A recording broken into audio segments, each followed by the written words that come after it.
용두삼이라고 하는 제아에서 오늘 말씀을 좀 상고해 보고자 합니다.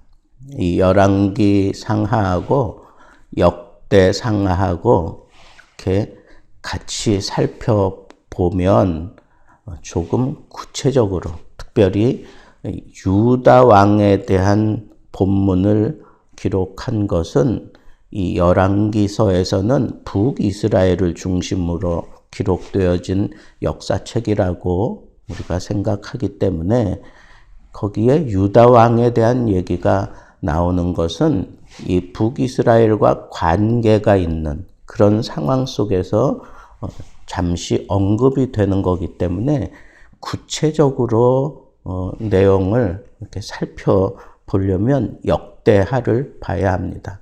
그래서 오늘 본문을 좀 상세히 이해하려고 하면 역대하 24장에 가서 그 내용을 봐야 합니다.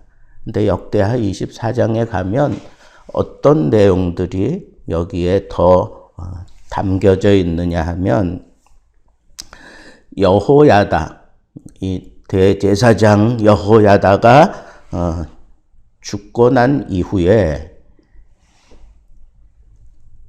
방백들, 그러니까 이 요아스 왕을 섬기는 가장 가까이에서 섬기던 그 방백들, 그들이 왕에게 추청을 해서 우상을 받아들이게 돼요.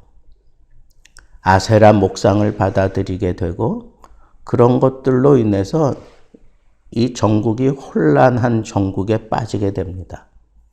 그러니까 하나님께서 선지자들을 보내요. 근데 요아스 왕이 전혀 듣지를 못해요. 안 듣게 된 데에는 여러 가지 이유가 있을 수 있겠지요.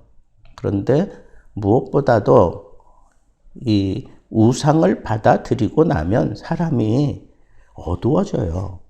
눈앞이 어두워집니다. 그러니까 이게 옳은 건지 아닌 건지 그런 것도 잘 분별하지 못하는 상황으로 흘러가게끔 되어 있고, 이렇게 또 방백들은 이전에 이 아달랴를 통해서 뭔가 좀 연관이 있었던 그런 사람들이지 않겠나 하는 학자들이 그렇게 추정을 하기 때문에 열국을 봐라, 다 저렇게 부강하게 되는 데에는 그들의 섬기는 신, 그 다양한 신들을 통해서 특별히 이 자손을 번성케 하고 또 이 비의 신, 이 바알이 비의 신이잖아요. 그러니까 그 근동 지역에 비가 아주 절대적으로 필요한 나라니까 자꾸 그런 것들을 동경하는 사람들이 생겨나서 우리도 그런 거 받아들이자. 쉽게 얘기하면 그냥 문화적인 측면에서 받아들이면 좋지 않겠느냐. 이런 식으로 얘기한 것에 그냥 이 요아스가 넘어가요. 아니, 성전을 개혁하며 하나님 앞에 성전 중심, 하나님 제일주의 그런 신앙을 주창하며 온 유대 백성들을 아울러서 그래서 온 나라가 평안하게 만들어 가던 이 왕이 갑자기 자기의 정신적인 영적인 지도자인 여호야다가 죽자마자 그 방백들이 치고 들어와서 얘기하는데 그냥 홀딱 넘어가 가지고 이런 혼란한 정국을 만들어 버렸어요. 그래서 하나님께서 선지자들을 보냈는데 완전히 속이에 경일 끼죠. 그런데 여호야다의 아들 스가랴가 제사장이며 선지자였어요. 그래서 왕에게 들어가서 아주 대차게 얘기를 했습니다. 하나님의 영이 여호야다의 아들 스가랴를 감동시키시매 그가 백성 앞에 높이 서서 그들에게 이르되 하나님이 이같이 말씀하시기를 너희가 어찌하여 여호와의 명령을 거역하여 스스로 형통하지 못하게 하느냐 하셨나니 너희가 여호와를 버렸으므로 여호와께서 너희를 버리셨느니라.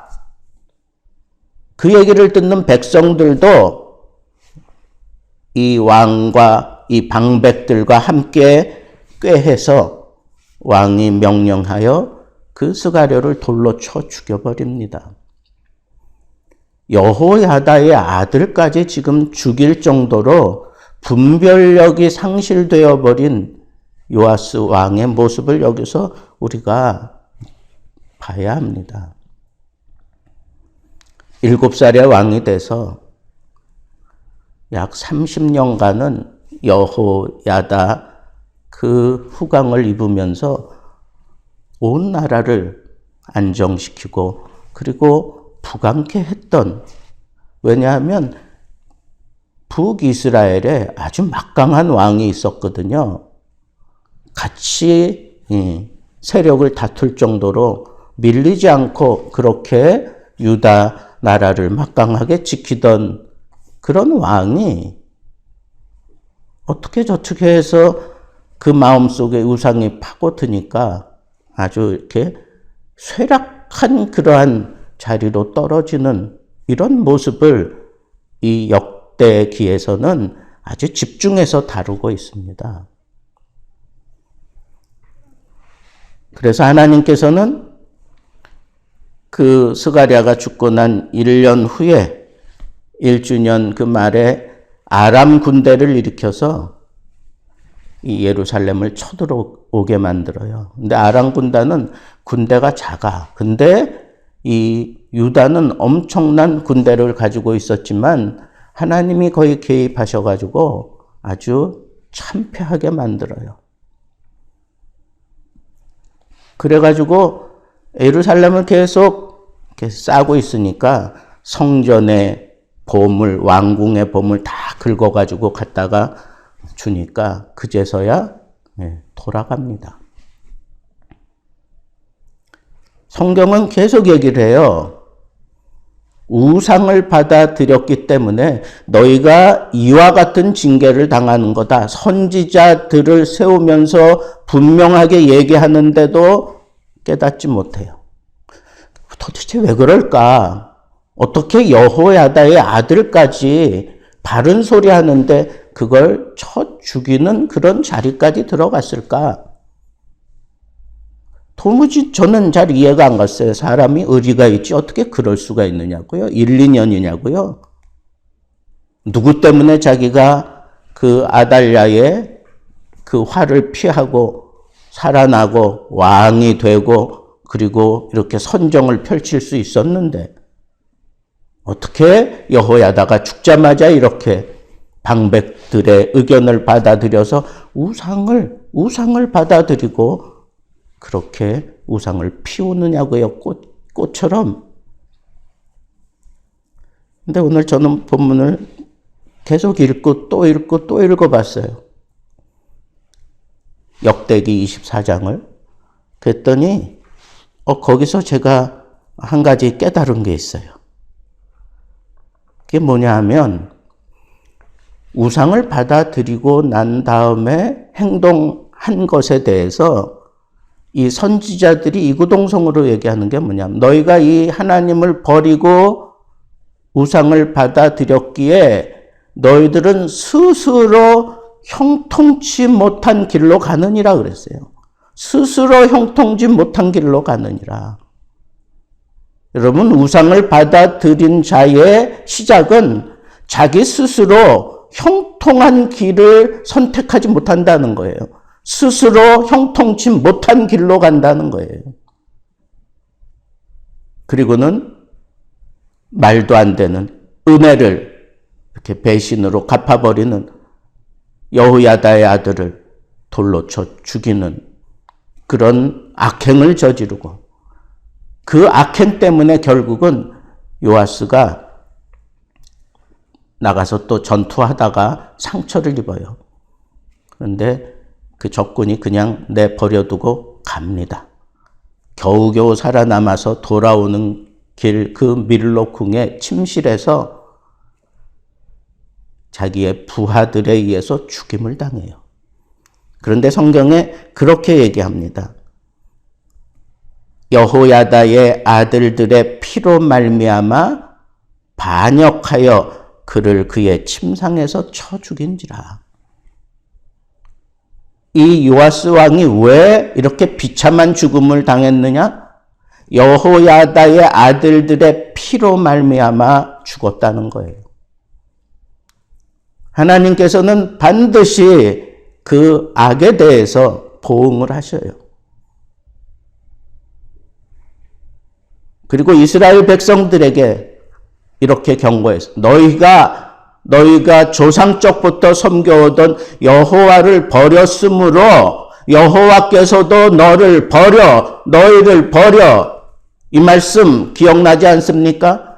사울이 하지 말라고 하는 그런 짓을 버리고 겉으로는 하나님을 위하여 제사를 위하여 실한 동물들을 남겨두었다고 그렇게 얘기했을 때 순종이 제사보다 낫다라고 하는 그런 말씀하면서 이 사무엘 선지자가 분명하게 얘기합니다. 당신이 여호와의 말씀을 버렸으므로 하나님께서도 당신을 버려. 그러면서 그에게 왕위가 이제 다윗에게로 넘어갈 것을 분명하게 선언하는 그 말씀이 여기서도 리바이벌 되고 있는 걸 볼 수 있어요.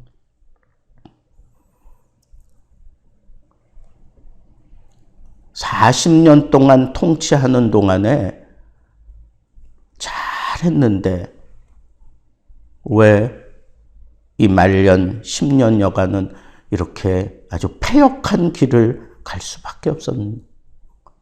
원인은 하나예요. 하나님을 버리고 우상을 받아들인 거예요. 우상을 받아들였더니 눈이 어두워지고 형통치 못한 길로 빠지게 되고, 그리고 악행을 저지르면서 있을 수 없는 일이잖아요. 자기의 오늘의 영광이 누구 때문인데? 여호야다 때문인데, 여호야다의 아들이 와서 얘기한다고 자기 권위를 무시하나 그렇게 생각했는지 모르지만 그를 가차없이 우상 숭배자들과 함께 돌로 쳐 죽여버리잖아요. 그랬더니 1년 후에 전투에서 부상당하고 돌아오는 길에 자기 부하에게 쳐 죽임을 당해요. 잘하던 믿음의 왕이었는데 왜 이렇게 급속도로 전락되고 심각한 그런 징계를 받았느냐. 아무리 찾아봐도 저는 다른 이유 없어요. 우상을 받아들인 거예요. 우상을 받아들인 거예요. 그것 때문에 이런 문제가 생긴 거예요. 좋게 얘기할 수 있겠죠. 신하들의 얘기를 다 두루두루 다 들어주고 본인은 그러지 않겠노라고 그렇게 다짐하면서 신하들의 의견을 참재해서 좀 더 나라를 굳건하게 세우고 여러 가지 핑계댈 수 있는 거리들이 많겠지만 어쨌거나 어떤 방법으로 어떤 모습으로 자기 핑계를 대고 어떠한 순간에도 하지 말아야 될 것에 대해서는 하지 말아야 되는 거예요. 근데 그걸 받아들인 결과가 뭐예요? 자기는 그렇게 생각하지 않았을는지 몰라도 눈이 어두워지는 거예요. 저는 이 비밀을 깨달았어요.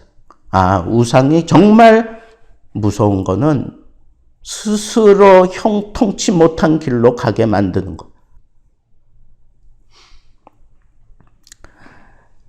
저는 오늘 말씀을 통해서 여러분들에게 이 하나만 딱 얘기하고 싶어요. 내가 살다 보면 어려운 일 있을 수 있어요. 자식들이 속일 수도 있어요. 사랑하는 사람들 간에 어떤 불평과 어떤 심각한 상황들이 원치 않게 피어날 수 있어요. 기업이 원하는 대로 풀려가지 않을 수 있어요. 나는 최선을 다하고 정말 발에 땀이 나도록 뛰어다니는데도 불구하고 그 어느 해보다도 하나님 앞에 더 열심을 내고 더 열정적으로 달려드는데도 불구하고 이상하게 트러블이 생기고 이상하게 심각한 상황들이 자꾸 나에게 다가오면 돌아보세요. 나와 내 가정에 혹이라도 우상의 그림자라도 있는가 한번 돌아보세요. 여호수아가 온 백성을 불러 모아놓고 마지막 유언을 하잖아요. 마지막 유언과 같은 말씀을 하잖아요. 너희는 선택하라. 하나님이냐 아니냐. 나와 내 집은 여호와를 섬기겠노라. 우상은 아주 교묘해요. 그림자같이 내 뒤를 따라다닐 수 있어요. 그걸 받아들이는 순간 내 삶이 달라지게 만들어 놓는 효과도 있을 수 있어요.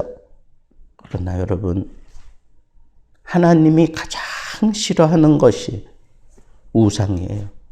나 외에 다른 신을 두지 말라. 나만 사랑하라.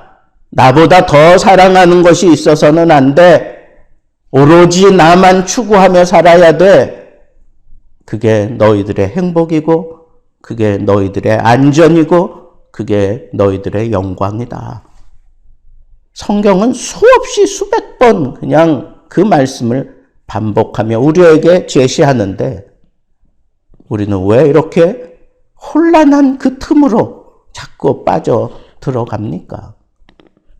우상에 대해서 한번 점검해야 돼요.